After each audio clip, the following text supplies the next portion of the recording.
Jemaah yang dimuliakan Allah Subhanahu wa taala, sesungguhnya berbicara masalah rezeki, orang kadang ragu nih, rezeki saya di mana sih? Rezeki saya diambil orang, rezeki saya direbut orang, ditikung orang, tapi ternyata Al-Qur'an sudah menjawab itu semua. Kalau kita rajin membuka Al-Qur'an, kita rajin mempelajari Al-Qur'an, kita rajin mengkaji Al-Qur'an, kita akan yakin bahwa sesungguhnya rezeki itu tidak akan tertukar dan Allah lah pemilik rezeki itu. Nah, hari ini kita akan baca satu ayat nih tentang rezeki. Mau baca ayat berapa, surah apa Mbak? Surah Al-Isra ayat 30. Nah, itu tentang rezeki pastinya. Iya. Oke, boleh silahkan. A'udzu billahi minasyaitonir rajim. Bismillahirrahmanirrahim. Inna rabbaka yabsutur rizqa liman yasha'u wa yaqdir. Innahu kana bi ibadihi khabira. Kana bi'ibadihi khabiram basira. Coba ulang ya. Innahu kana bi ibadihi khabiram basira. Syadaqallahul azim. Yang bener dong sadaqallahnya yang kayak tadi.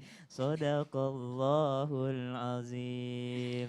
Syadaqallahul azim. Soalnya banyak tuh orang tuh mulai bismillah, tapi bismillahnya gitu. Bismillahirrahmanirrahim. Bismillahirrahmanirrahim. Gitu enggak boleh. Sebenarnya bismillah itu bismillahirrahmanirrahim. Harus seperti itu karena apa? Rahim ada mad arid lis sukun namanya. Dalam ilmu tajwid mad arid lis sukun. Sama dengan sadaqallahul azim. Biasanya kita baca ayat ghairil maghdubi alaihim waladdallin amin. Sampai situnya bagus pas sadaqallahnya sadaqallahul azim karena udah buru-buru padahal nggak boleh. Nah, ayat ini ayat 30 surah Al-Isra, inna rabbaka yabsutur rizqa liman yasha'u wa yaqdir. Sesungguhnya Allah itu dialah pemilik rezeki dan dia akan melapangkan rezeki seseorang dan dia jugalah yang menyempitkannya. Terserah kita mau usaha sekeras apapun kalau sudah Allah takdirkan kita miskin ya sudah begitu. Kita mau semalas apapun tapi Allah takdirkan kita kaya ya kita akan menjadi orang kaya. Kenapa? Di dalam sebuah hadis Rasulullah Shallallahu Alaihi Wasallam jelaskan bahwasanya ada hamba Allah yang dimuliakan dengan kekayaan.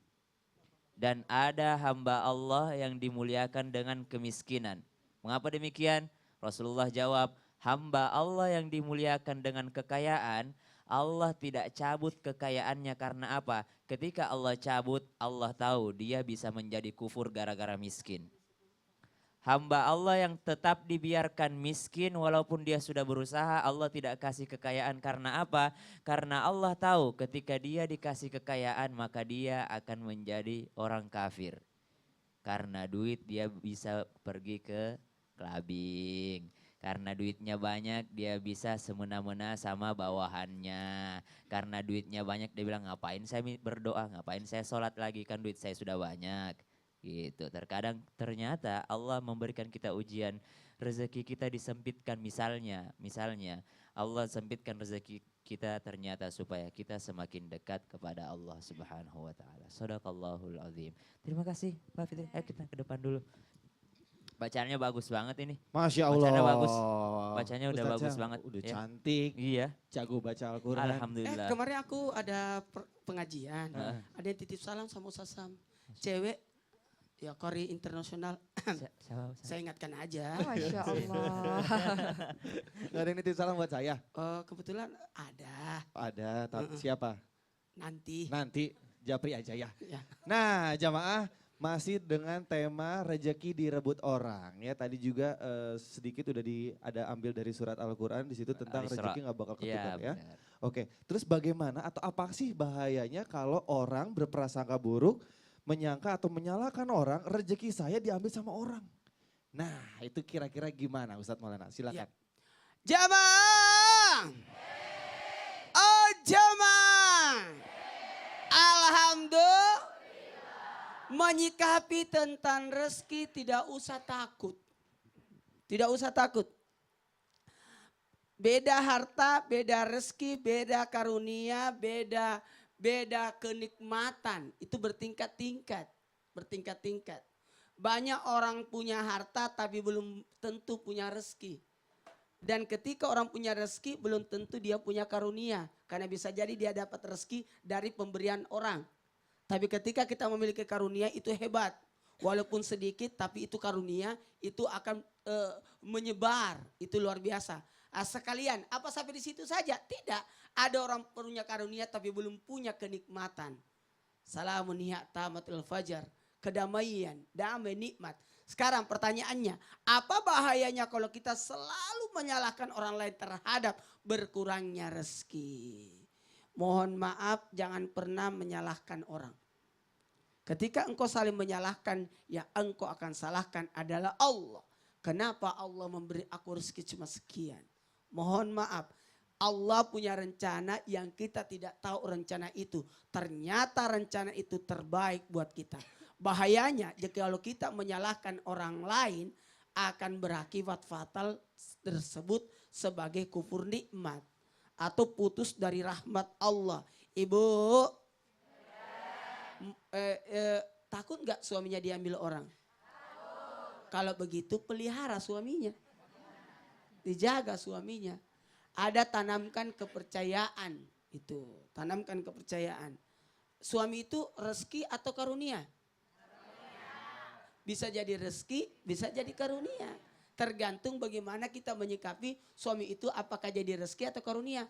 Jangan jadikan suami itu harta. Itu hartaku. Salah, jangan. Menikmati. Harta itu kepemilikan. Rezeki itu artinya pemanfaatan. Karunia itu alat untuk memperoleh. Nikmat itu yang dirasakan. Kedamaian itu adalah yang kita dapatkan. Itu. Buat apa banyak harta tapi tidak ada kenikmatan. Banyak berasnya tapi dilarang makan beras. Karena diabetes. Banyak mobilnya tapi belum tentu dia bisa naik karena dia jantungan.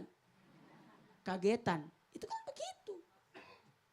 Bahayanya hati-hati. Ibu yang duduk di bawah ini orang kaya di kampungnya. Tapi ternyata dia duduk di bawah. Bisa jadi seperti itu. Contoh Bu. Kalau benar sih tidak ada masalah.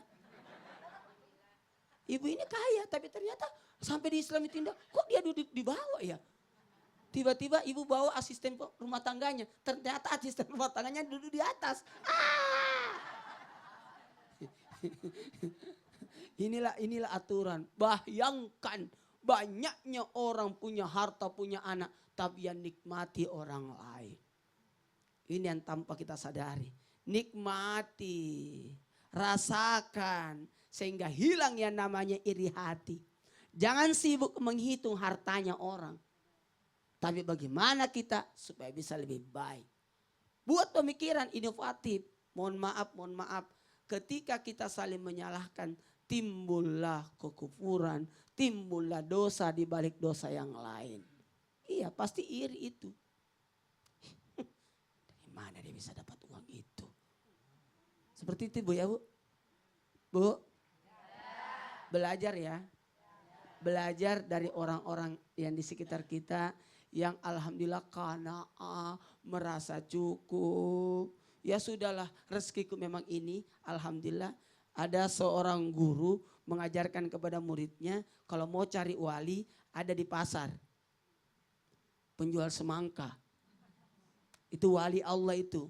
Setelah ditengok, iya ini wali Allah ini. Betul-betul penjual semangka ini diiris semangkanya terus dimakan. Jelek. Cari lagi yang lain. Jelek. Dibongkar semua. Sampai semuanya tidak dibeli. Kemudian pergilah orang wali Allah itu. Sabar, tenang. Sudah diatur rezeki. Ibu-ibu pergi pengajian, bawa kue, bungkus. Itu rezeki juga? Belum. Oh belum? Itu baru harta. Karena bisa jadi tumpah di jalan. Oh iya benar. Yang rezekinya ayam. Ternyata ayam yang makan. Oh iya benar. Ya itu Rezeki itu yang dimakan, yang dipakai, yang disedekahkan. oke. Tapi tadi menarik Ustadz Maulana mengatakan jangan sibuk menghitung rezeki orang. Terkadang kita mengatakan sebenarnya aku harusnya mendapatkan itu. Iya. Tidak, skenario Allah lah yang memang ngerempet-ngerempet mau kena ke kamu. Padahal dari awal memang Allah maksudkan untuk dia gitu. Iya. Jadi jangan dendam kusumot ya gara-gara dia aku nggak dapat posisi itu. Jangan amit-amit gitu. Tadi yang bagus juga kata Heeh. Ustadz bilang, kalau punya harta belum tentu punya rizki. Iya. Kalau rizki, Kinos. alah belum tentu punya Namanya harta. Rizky Kinos kan? Oh iya benar. Namanya dilupa. Iya. Nah jamaah nanti bakal ada hadiah jutaan rupiah buat jamaah yang ada di rumah ya. Caranya gampang banget kok. Tinggal telepon aja buat yang berada di Jabodetabek ke nomor 791877700 atau yang berada di luar Jabodetabek teleponnya nanti di 021 791 87711. Makanya jangan kemana-mana hanya di Islam itu Indah. Jamaah